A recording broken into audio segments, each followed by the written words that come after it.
من امام بيت فاطمه التحيحيت الحقيقيه، وهذا الزوج ديالها وهو ولد خالت المعروفه فنيا فاطمه التحيحيت. هذا ولد خالتها وراجل اختها. شنو الكلمه بغيت نعرف الكلمه اللي قالت لاختها؟ قالت لها مشي الباب اللي واسع عندك خرجي منها، الباب اللي واسع خرجي منه. فوالا. اذا هذا لا اله الا الله محمد رسول الله. السلام عليكم ورحمه الله اعزائي المشاهدين.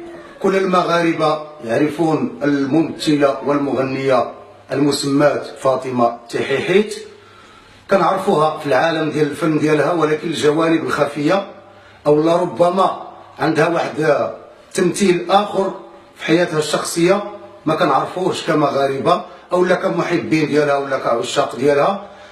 الاسم الحقيقي هو زهراء بانو الملقبه بفاطمه تحيحيت. اما فاطمه بانو فهي الاخت ديالها، كنشوفوا فيها هذه فاطمه بانو. اللي كتعرفوا نتوما التحيحيت واللي تشهرات في المسلسل ديال دوير الزمان ومشهوره كذلك بالاغاني الامازيغيه، فهي الاسم الحقيقي ديالها زهراء بوانو. وكاين شكايات مرفوعه لوكيل جلاله الملك المحكمه ديال الصويره بالزور واستعماله. فاطمه التحيحيت كيف كيعرفوها المغاربه، نحن ملي كنشوفوا الفنان في الخشبه المسرح او كنشوفوه في التلفزيون او كنشوفوه في سهره، فهو كيكون عندنا واحد كيبان لنا بواحد الصوره مغايره للصوره الحقيقيه ديالو. لان حقيقه اللي ولينا نعيشوه في المغرب ان هاد المشاهير، ما كنقولش ما كنعممش، ولكن بعض المشاهير بما فيهم الفنانه والمغنيين او السياسيين، فهم كيديروا واحد الدرع، كتكون عندهم صحافه ديالهم، كيكون عندهم معجبين ديالهم كيستعملوهم كدرع. لهذا فاطمه تحيحيت او زهراء بانو حقيقه هذا الشيء يؤسف ليه، انك انتحلتي الصفه ديال اختك ودرتي التزوير، لانها تزوجت المره الاولى باسم زهراء، تزوجت تحيحيت اللي كيعرفوها المغاربه مزيان معروفه، تزوجات المره الاولى باسم زهراء، المره الثانيه باسم زهراء، المره الثالثه باسم زهراء، المره الرابعه باسم زهراء. ولو اننا ما بغيناش ندخلوا في حياتها الشخصيه، فهي ربما ذاك الزوج الرابع او الخامس ما تفاهمتش هي وياه وهربات. ملي راه هربات مشات عند المرحوم محمد الدمسيري، مشات عند الدمسيري قال لها الدمسيري ما يمكنش تشتغلي معايا الا ما عندك بطاقه وطنيه.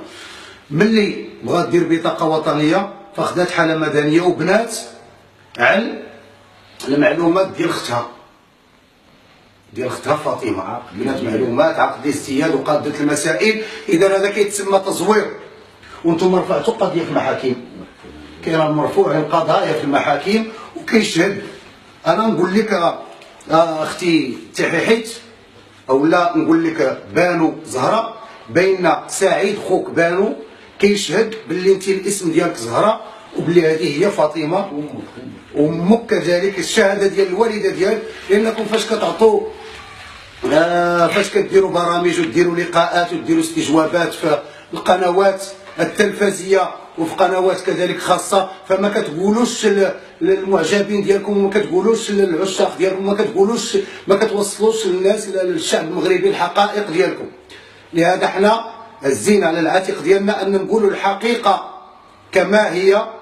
فالمعروفه فاطمه التحيحيت فالاسم الحقيقي هو زهراء بانو، وهذا الشيء كتشهد به الام ديالك وكيشهد به خوك سعيد وكتشهد به الاخت ديالك، هذه هي اللي سميتها فاطمه تحيحيت. استعملتي هذا الاسم وتحايلتي وزورتي في بطائق رسميه وثائق رسميه ودرتي بين الاسم ديالك فاطمه باش تهربي من المسؤوليه انك تخليتي على الزوج ديالك، وباش انك تشتغلي مع المرحوم محمد الدمسيري رحمه الله عليه بهذه المناسبه، باش تشتغلي معاه في ميدان الغناء والرقص. استعملتي الاسم ديال اختك.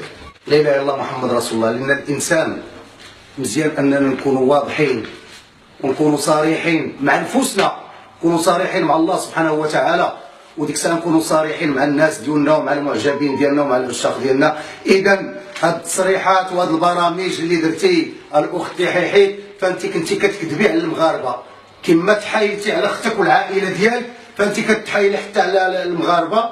وللاسف هذاك الدور اللي درتي في مسلسل ديال دوائر الزمان فكان مغاير جدا للدور الحقيقي اللي لعبتيه في الحياه ديالك، التزوير وانتحال الاسم ديال اختك.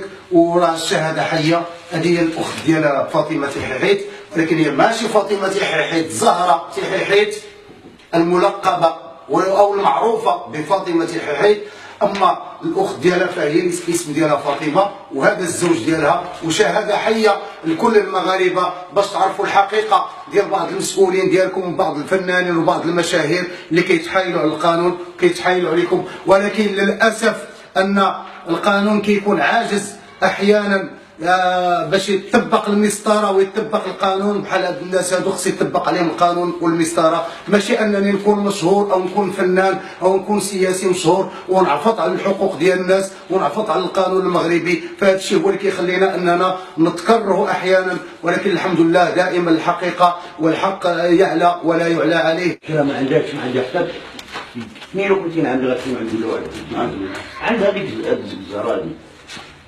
هما كيديروا عندها واحد المسكين هذه واختها تيحيحيت شحال تكون عندها تقريبا؟ هو 52 وتيقولوا لها لان انتم المشاهير والفنانه ديال المغرب تبارك الله عليكم كتبغوا توروا العشاق ديالكم والمعجبين ديالكم بعض خبايا الحياه الخاصه ديالكم. فاحنا ما بغيناش ندخلوا في هذا الشيء، ولكن ملي كنشوفوا واحد فنان مشهور تحايل على العائله ديالو، تحايل على القضاء والقانون، وتحايل على الجمهور، وتحايل على الناس ديال المغرب عبر القنوات، كتعطوا شي حاجه ماشي حقيقه. هادو هما العقود ديال الزواج باش تزوجتي باسم زهره، هما هادو وبانو زهره وبانيه زهره. شوف هادو باش تزوجتي بسميت زهره، اسم ماشي ديال. لهذا فاطمه او زهره خلقتي لنا ارتباك، فضربك التران ديال افران ما عنده فران. اذا هذه هي الحقيقه اللي خصهم يعرفوا المغاربه، لان انتم اللي كتقولوا باننا راه واضحين وديروا برامج في القناه الثانيه والقناه الاولى ومواقع الكترونيه وهذه كتكذبوا. اذا علاش كتكذبي على الشعب المغربي؟ علاش الكذوب هذا؟ اذا هذه عائله ديالك، حنا راه ما كنقولوش شي حاجه ما كاين، هذو عائله ديالك وهذه اختك كتبرى منك وكتبرى من الافعال الدنيئه ديالك. ما عمرك مشيتي عندها الدار البيضاء باش تعرض عليها شي حل؟ مشيت عندها جوج خطرات ثلاثه الخطرات كاع. هي وشنو قالت لك؟ قالت لي ما بغاتش. المشكل اللي ما خلينا ما درنا المشكل اللي خلقتيه لنا الاخت تحيحيت، درتي واحد الاختلاط في النسب. لا باس داك هذا مجوج، كأن مراته هي مرات راجلك، كأنك انت هي مراته، والمشكله حتى في الوراق فاش لا ميتيل والو لا ميتيل ما كاين لا ميتيل لا التقاعد ديالو حتى الوراق دابا تخلطوا. دابا انت بغا يدير الوراق لمرته ولا واحد باش ترضي انت الغرور ديالك وباش تهربي من المشاكل ديالك. اذا من امام بيت فاطمه تحيحيت الحقيقيه، وهذا الزوج ديالها وهو ولد خالت المعروفه فنيا فاطمه تحيحيت، هذا ولد خالتها وراجل اختها. شنو الكلمه بغيت نعرف الكلمه اللي قالت لاختها؟ قالت لها مشي الباب اللي واسع عندك خرجي منها، الباب اللي واسع خرجي منه. فوالا. اذا هذا لا اله الا الله محمد رسول الله. لا نقول لكم هو هاد الملفات ما كيداروش في الحفظ، ولكن الا غديرهم في الحفظ المعروفه فنيا فاطمه التحيحيت واش عند الله سبحانه وتعالى.